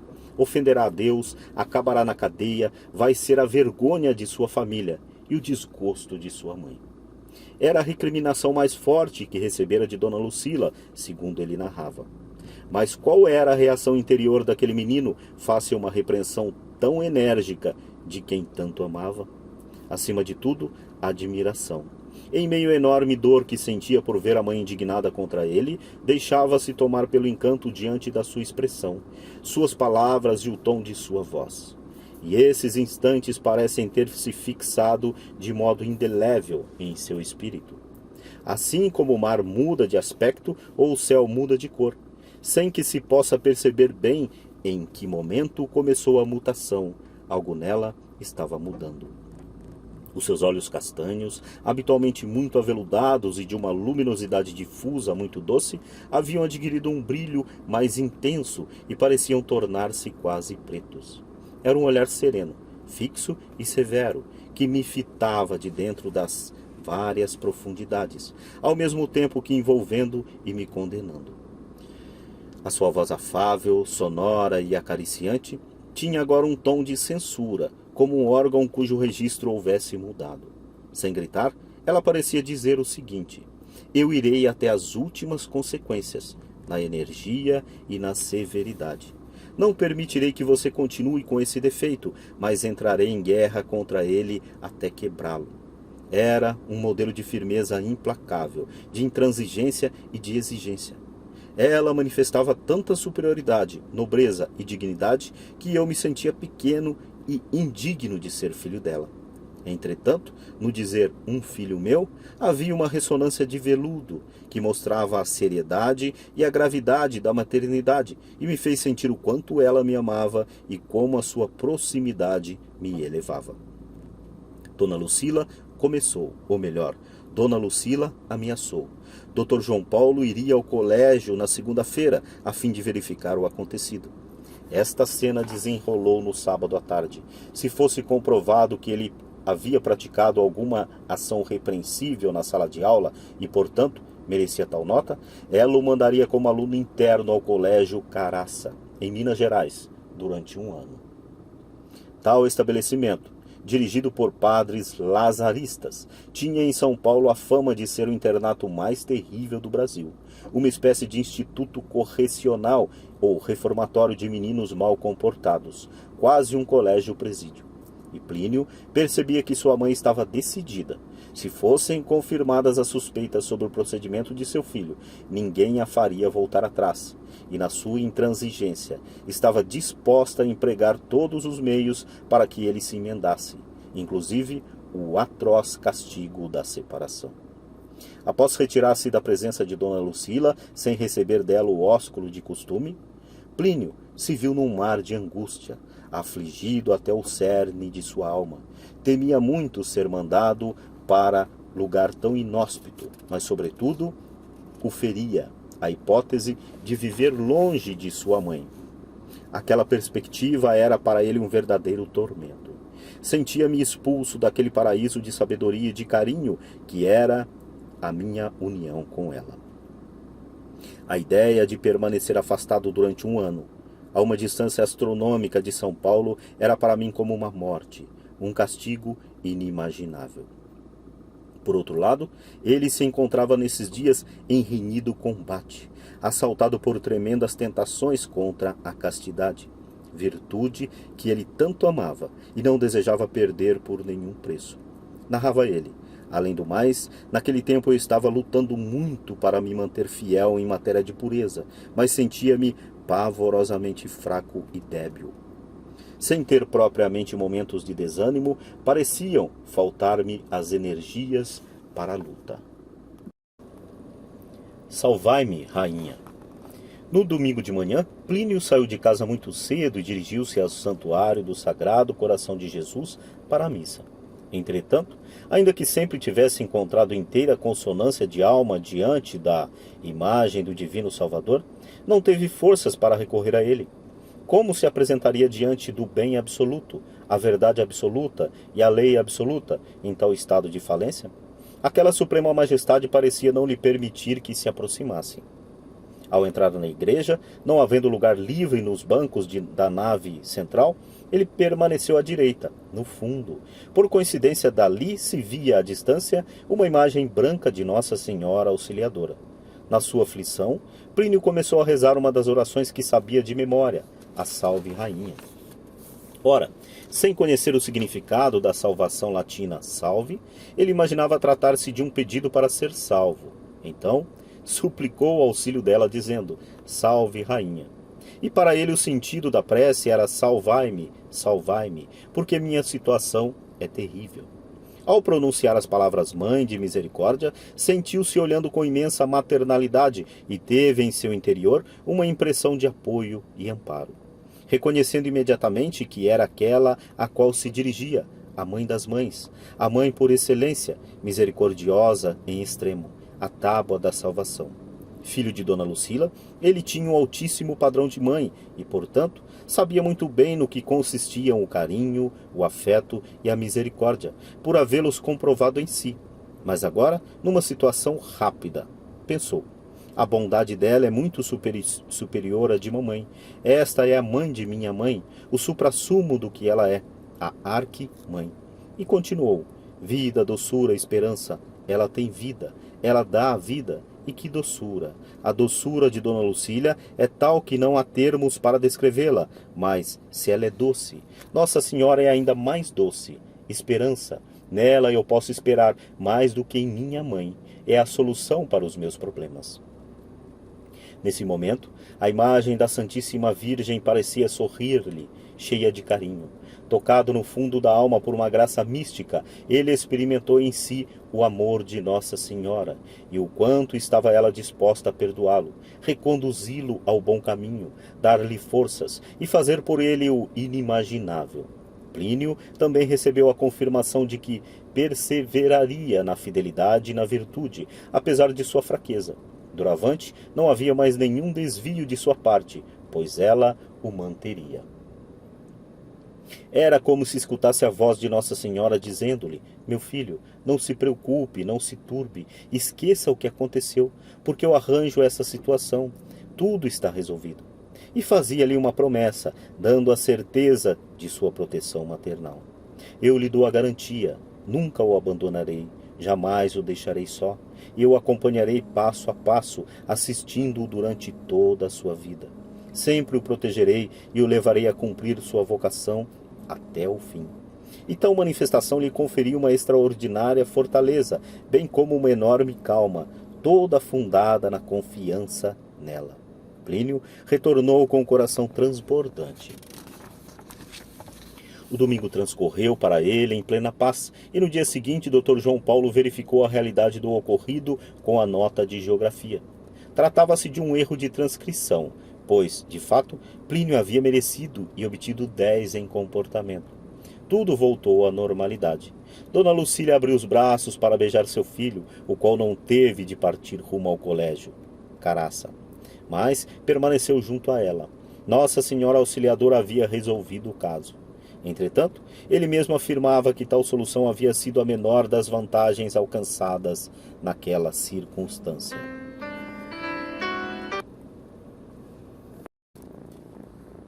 O início de um relacionamento filial com Nossa Senhora. Acima de tudo, Plínio recebera uma insigne graça mística a respeito de Nossa Senhora, que recordaria até ao fim de seus dias, e com esse episódio se iniciava a sua devoção a ela, num relacionamento que deveria crescer cada vez mais ao longo da vida. O papel de Maria na ordem da criação se tornava agora plenamente claro a seus olhos, e ele entendia a fundo que o melhor meio para chegar até nosso Senhor Jesus Cristo é através de sua Mãe Santíssima, caminho verdadeiro, indispensável e seguro. Minha devoção a ela, entranhada, filial e fervorosa, começou nessa ocasião, e eu a devo à mamãe, cuja severidade me atirou nos braços de Nossa Senhora. Foi preciso receber um bom e merecido susto para que meus olhos se abrissem e eu compreendesse por inteiro a bondade e a misericórdia dela, numa espécie de contato pessoal, indefinível e indescritível, como se eu tivesse, de fato, conhecido Nossa Senhora. A partir desse dia, ela estabeleceu comigo uma relação de bondade e eu jamais perdi a confiança nela. Fiquei calmo para a vida inteira, pois, fosse o que fosse, uma vez que me senti envolvido por ela, ou melhor, uma vez que me senti envolvido por essa misericórdia, poderia descansar.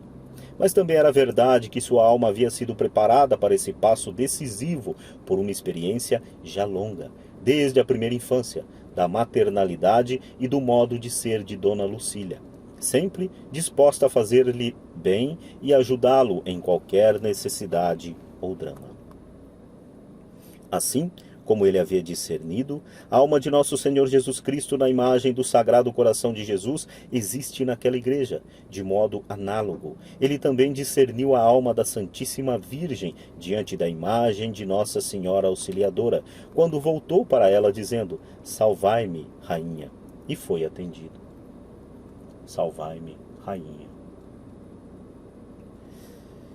O que mais tocou Plínio em Nossa Senhora? Percebe-se que a linguagem humana é insuficiente para transmitir o que ele sentiu, em particular e propósito de uma virtude que lhe deu uma noção de todas as demais virtudes dela, a misericórdia. O que mais me tocou, primeiramente, não foi tanto a santidade virginal e régia dela, mas a compaixão com que essa santidade olhava para quem não era santo, atendendo com pena, com vontade de dar, com misericórdia cujo tamanho era o das outras qualidades dela, inesgotável.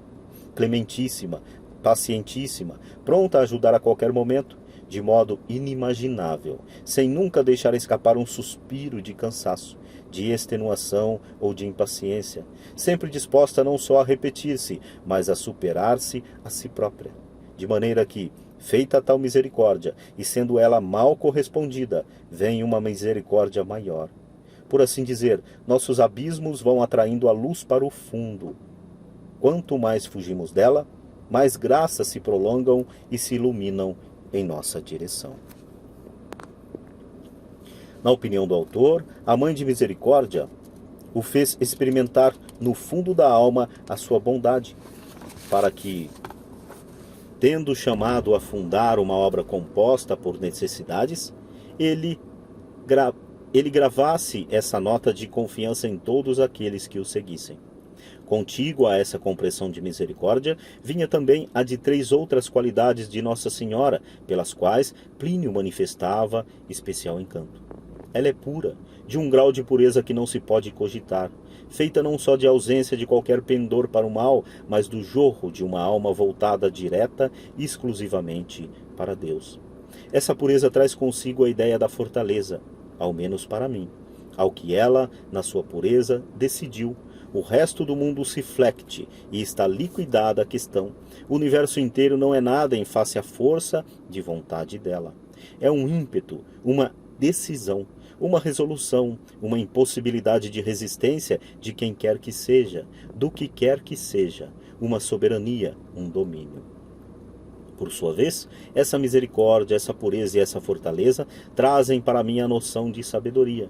Ela conhece as inter-relações entre tudo com uma ordem tão superior que penetra até as entranhas dos seres, vê como eles são e como é a ordem de Deus no universo. Ela tem uma sabedoria lúcida, adamantina, dispositiva de todas as coisas, sem nenhuma dúvida. Essas são as virtudes que mais me chamam a atenção. O autor tem a forte impressão de que, no momento da troca de olhares de Plínio com Nossa Senhora Auxiliadora, ao ser tocado por essa graça de misericórdia, de pureza, de fortaleza e de sabedoria, deu-se também algum fenômeno místico análogo à troca de corações, todo relacionado com a vontade, pelo qual ele parece ter se entregado a Maria Santíssima, e amando-a. Dessa forma, sua alma mudou, tornando-se semelhante a ela. Plínio sentiu a alegria de assumir para si a vontade de Nossa Senhora, a Mãe de Deus, mas ainda teria se apropriado da vontade do menino que ela recorria para realizar seus grandes desígnios a respeito dele e de sua missão futura. Muitas décadas depois, declararia Dr. Plínio: nunca mais olhei para uma imagem ou estampa de Nossa Senhora sem que, de modo direto ou implícito, essa lembrança aflorasse imediatamente ao meu espírito. Não revivia aquela sensação. Então, revivia aquela sensação. Sim, a graça recebida junto a Nossa Senhora Auxiliadora continuou de alguma maneira se repetindo em todas as representações da Santíssima Virgem que ele contemplava. Sobretudo, ao oscular a pequena imagem de Nossa Senhora das Graças pertencente a Dona Lucila. Também o quadro de Nossa Senhora do Bom Conselho, existente na capela do seu colégio, foi-lhe motivo de frequentes graças sensíveis. E ele jamais poderia prever que tal invocação chegaria a ter um importantíssimo papel na sua vida espiritual, em circunstâncias também decisivas, como se verá adiante. Eu vivo certo da misericórdia dela, mas não enquanto uma pessoa a quem ela tem amado especialmente, e sim uno ex populo, como quem dizia: eu sou tão boa que sou para você o que sou para um prequetê que está passando na rua, ou para outro que está fazendo uma compra na farmácia. Portanto, se você quiser que os outros se beneficiem, diga a eles que eu sou assim para todo mundo. Isso mostra o quanto o Dr. Plínio, em matéria de oração, nada tinha de fariseu, mas muito de publicano. Considerava-se um qualquer junto a Nossa Senhora e comparecia diante de Deus com toda a responsabilidade, honestidade e retidão de consciência. Com essas discretas manifestações do carinho de Nossa Senhora, se consolidava na alma de Plínio a devoção a ela. A providência ainda lhe reservava muitas outras graças, dentre as quais se destacaria de modo particular a primeira noção que adquiriu a respeito de algo que depois viria a ser para ele uma convicção e uma certeza: a vinda futura de uma era marial, um período em que a Santíssima Virgem Maria seria reconhecida e proclamada como Rainha e Senhora em toda a face da terra. Previsão de um imenso triunfo. Plínio se encontrava num bonde, cruzando a Praça do Patriarca no centro da cidade, e considerava a imensa contenda que travava em seu ambiente escolar contra a mentalidade revolucionária, a propósito da qual lhe havia tomado a grande decisão da sua vida. Assim recordava ele os assuntos que constituíam o objeto de sua meditação nesse momento. A vida se me apresentava com muita clareza. Diante de mim havia um adversário que sintetizava e simbolizava tudo aquilo que eu execrava, que desejava derrubar tudo quanto eu amava e contra o qual, portanto, era preciso lutar de corpo inteiro ao longo de toda a existência. E pensava: esse adversário é tão ruim que forçosamente tem de cair. Há de existir um movimento e uma ordem de coisas que representarão o contrário dele. Enquanto assim refletia, os sinos da pequena igreja de Santo Antônio, na própria praça, começaram a badalar. Essa simples coincidência serviu de ocasião para que sua alma fosse trabalhada por inspirações que se podem qualificar, sem hesitação, das graças místicas dadas a ele através das realidades visíveis, muito inferiores ao que sentiu de modo sobrenatural.